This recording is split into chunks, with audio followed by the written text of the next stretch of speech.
कुमार जी, मुस्लिम वो करना चाहते। अवैध कब्जे का घमासान था तो हिंदू मुसलमान कहां से आ गया, क्यों आ गया? हिमांशु जी, देखिए, जब एक वार्ता हो चुकी है कि 4-5 दिनों में मस्जिद कमेटी खुद ही अपना फैसला करेगी, तो इस मसले को शांतिपूर्ण ढंग से निपटाने का ये रास्ता होता है। ये पहले भी हो सकता था, मान लीजिए बाद में भी हो रहा है तो भी संतोषजनक बात है।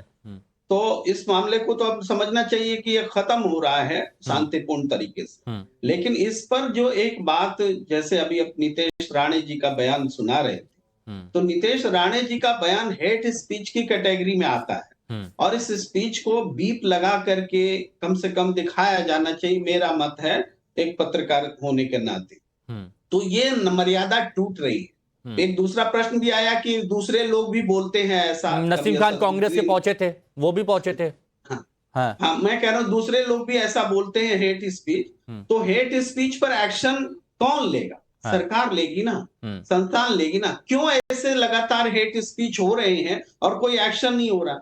हेट स्पीच होंगे तो सामुदायिक समरसता तो खत्म होगी कि नहीं होगी, ये बड़ा सवाल है। ये मस्जिद तोड़ने से ज्यादा खतरनाक है इस घटना, मस्जिद को अतिक्रमण बोलते हुए मैं कह रहा हूं। तो हाँ, अवैध अतिक्रमण करते हुए बोल रहा हूं, उसको तोड़ने से ज्यादा खतरनाक है कि हेट स्पीच को बढ़ावा दिया जाए। मैं सोचता हूं कि हेट स्पीच पर तुरंत कार्रवाई होनी चाहिए जैसे अतिक्रमण पर हो रही है। अच्छा, ठीक है, रमनीश जी बताइए। अभी प्रेम कुमार जी ने सबसे पहली बात कही कि मस्जिद कमेटी फैसला लेगी। मस्जिद कमेटी क्या ये फैसला लेगी कि वो अवैध है? 90 फीट रोड है धारावी में, वहाँ पे अवैध तरीके से निर्माण हुआ। और निर्माण देखिए, सबसे पहली बात है वक्फ बोर्ड जब सुनिए सबसे पहली बात है कि कांग्रेस के पेट में, मैं देख रहा हूँ कांग्रेस के पेट में दर्द होना शुरू हो गया और वर्षा गायकवाड़ जो वहाँ की सांसद हैं उन्होंने विरोध करना स्टार्ट कर दिया। लेकिन इसके पहले उन्होंने तथ्यों के ऊपर तो गई नहीं कि हाँ वो वैध है या अवैध है। यदि अवैध है तो मुझे लगता है उनको साथ देना चाहिए, लेकिन वो साथ नहीं दे सकते हैं क्योंकि वर्ष 1995 में कांग्रेस पार्टी ने ऑलरेडी वक्फ बोर्ड को मजबूती प्रदान करी। और अवैध तरीके से आप देखिए, चाहे लाल किला की बात करें, पीएम आवास की बात करें, दिल्ली में अभी कुछ दिन पहले 6 मंदिर जो है उस पर वक्फ बोर्ड ने नोटिस भेज दिया कि वो वक्फ बोर्ड की जमीन है।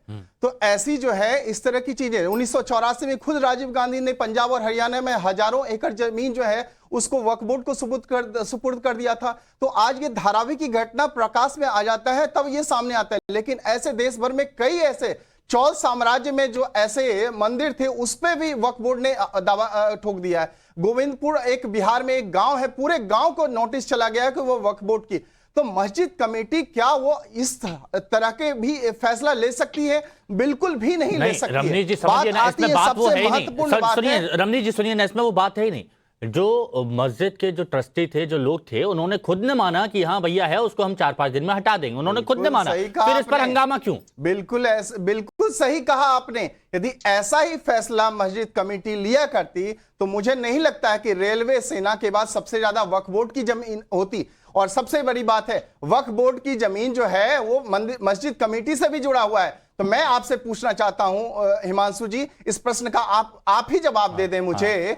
आप ही जवाब दे दें कि वक्फ बोर्ड की जमीन कही जाती है वो अल्लाह की संपत्ति है, वो मजलूम की संपत्ति है, वो जरूरतमंद की संपत्ति है। तो वो जरूरतमंद जो है, आज जो अशिक्षित और बेरोजगार जो घूम रहे हैं मुसलमानों में, ऐसे करोड़ों लोगों की तादाद है, उन लोगों को वो जमीन मिलती नहीं है। मुझे लगता है यदि नहीं, ये सब जो ये साजिश है, वक्फ बोर्ड नहीं है, वक्फ बोर्ड ये मिनी पाकिस्तान बनाना चाहता है। और दूसरी बात है, अभी मैं आपको 10 सेकेंड और लेना चाहूंगा हिमांशु जी। अभी मैं आपको बतलाना चाहता हूं कि उत्तर प्रदेश में 1.21 लाख यानी कि 1,21,000 जो संपत्ति है उसमें से 1,12,000 जो अवैध संपत्ति है, वो इस बात को किसने माना है? खुद असदुद्दीन ओवैसी ने माना है। नहीं, असदुद्दीन ओवैसी ने इस बात को खुद माना है। तो मैं कहना चाहता हूं मस्जिद कमेटी किसी भी तरह का इस फैसला लेने में मुझे लगता है कतई वो इस तरह का फैसला नहीं ले सकती। मस्जिद यदि कमेटी फैसला लेती तो दुर्गा पंडाल, आज सामाजिक समरसता की बात जो कर रहे हैं, मैं पूछना चाहता हूं दुर्गा पंडाल की बात हो या गणेश विसर्जन में पत्थरबाजी कौन करता है? आपकी बात सुनिए शिवराज कुलकर्णी जी, वक्फ वाला मुद्दा अलग है, उस पर हम एक अलग से चर्चा कर सकते हैं। लेकिन जब यहाँ पर मस्जिद वाले लोगों ने मान लिया कि हमारा अवैध कब्जा है और हम 4-5 दिन में से हटा लेंगे, वहां पर तोड़फोड़ पथराव होता है, ये गलत है। लेकिन जब ये कहा जाता है कि यहाँ पर शरिया लागू करने की कोशिश हो रही है, जब यहाँ पर यह कहा जाता है कि यहाँ एक अलग ही संविधान लागू करने की कोशिश यहाँ पर की जा रही है, तो ये माहौल बढ़ नहीं जाता, तनाव नहीं पैदा हो जाता? नहीं, देखिए, बिल्कुल आपकी बात सही है। जो भी धारावी में हुआ वो किसी हिंदू संगठन ने किया क्या? हाँ, नहीं किया। सही है। अगर मस्जिद को मालूम है कि हमारा निर्माण अवैध है, देखो हमारे कोई मित्र वहां पर दलील दे रहे थे कि पूरी धारावी अवैध है। हाँ, बिल्कुल अवैध है। किस तरह से अवैध है वो भी हमको मालूम है। वहां सब ढूंढना चाहिए कौन कौन कहां से आके बसा हुआ है, उसमें भी प्रॉब्लम है। लेकिन इसके बावजूद भी धारावी का पुनर्निर्माण होने वाला है, उसका पूरा प्लान तैयार हुआ है। वो धारावी का पुनर्निर्माण अलग बात है, लोगों को घर मिलेंगे, उसका काम शुरू हुआ है, उसके लिए जगह का अधिग्रहण हुआ है, वो सब काम हो रहा है।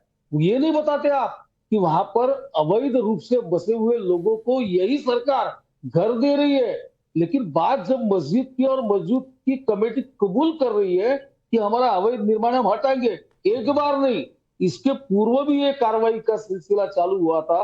उस समय भी ऐसी विनती की गई कि ईद के बाद कार्रवाई करो। तो ये मस्जिद कमेटी के लोग और नहीं, बीएमसी ने मान भी लिया, चलिए ठीक है, बीएमसी ने मान भी लिया। यहाँ पर आप देखिए कि अच्छे तरीके से एक सुझाव निकालने की कोशिश होती है, लेकिन पथराव की क्या जरूरत थी, तोड़फोड़ की क्या जरूरत थी? दानिश, हाँ जी बोलिए। उसी ऊपर आ रहा हूँ 10 सेकंड में कि इसके बावजूद मस्जिद कमेटी ने वहां पर लोग क्यों जमा किए? यही तो मैं पूछ रहा हूँ दानिश जी, बताइए ना, अचानक ये पथराव क्यों शुरू हो जाता है? जब समस्या का समाधान निकाला जा सकता है, वहां पर बीएमसी भी तैयार हो गई, तो ये पथराव क्यों?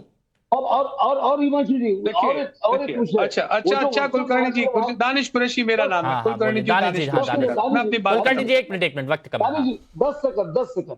और जिस वर्षा, अच्छा चलिए बोलिए। आज जिस वर्षा गायकवाड़ की आप बात कर रहे हो, उस वर्षा गायकवाड़ का इसी बस्ती में सत्कार हुआ, उसमें वहां के मुस्लिम नेता का भाषण है। ओके दानिश जी बताइए, जब मामला बातचीत से समाधान हो रहा था, फिर पत्थरबाजी वगैरह क्यों? देखिए, मैं आपको एक बात बताऊं, भारतीय जनता पार्टी के प्रवक्ता कुलकर्णी जी ने एक बात कबूल कर ली और वो ये बात कही कि पूरी बस्ती जो है वो अवैध है और हम उसको रीडेवलपमेंट में ले जा रहे हैं। अब आप समझिए क्या कॉन्स्पिरेसी क्या है भारतीय जनता पार्टी की, शिवसेना की, या शिवसेना की दूसरी जो गुट है उसकी, या और ये तमाम लोगों की, ये जो सारे एक तरफ बैठे हैं ना, ये सारा खेल इसी का है। मुझे ये बताइए कि जब चीज अवैध है, सुनिए, अगर कोई चीज अवैध है तो वो पूरी अवैध है, चाहे बस्ती हो चाहे मस्जिद हो। तो अब प्रॉब्लम ये है कि उस सर्वे में एक फ्लोर इनको ज्यादा ना मिल जाए मुसलमानों के लिए, इसके लिए सारी कॉन्स्पिरेसी भारतीय जनता पार्टी कर रही है। तो क्या ये जायज है? अच्छा न्यायालय ने बताया, न्यायालय ने, ये क्या बात कर रहे हो? ये आदेश न्यायालय का है। ये इस तरह, अरे मैं आपसे ये पूछ रहा हूँ, सुनिए, अरे मैं आपसे ये पूछ रहा हूँ कि बात सुनिए, अभी आपने क्या कहा, सुनिए, अरे कुलकर्णी जी सुनिए, अभी आपने ये कहा, नहीं ये तो माना ना कि न्यायालय का है, कोर्ट का है। आपने कहा हम रीडेवलपमेंट में ले जा रहे हैं, आपने कहा, मैं ये कह रहा हूँ, सुनिए कुलकर्णी जी 10 सेकंड, कुलकर्णी जी 10 सेकंड सुनिए। अब मुझे ये बताइए कि अरे बोलिए, एक करके बोलिए, वक्त कम है। संविधान आप सुन लीजिए। विक्रम यादव जी एक मिनट, विक्रम यादव जी जल्दी से बताइए, क्या आप सपोर्ट करते हैं जो दानिश कुरैशी जी कह रहे हैं? विक्रम यादव, मस्जिद बोल रही है कि हमारा अवैध निर्माण है। आप जब उनकी जांच करेंगे तो ये पत्थरबाजी जिन्होंने की है ना, नहीं कर रहे, जिन्होंने पत्थरबाजी की है उनकी जांच करेंगे, कौन है वो लोग, वो देखना कौन लोग निकलेंगे। जैसे कर्नाटका में भी पत्थरबाजी करी थी, कौन लोग निकले थे।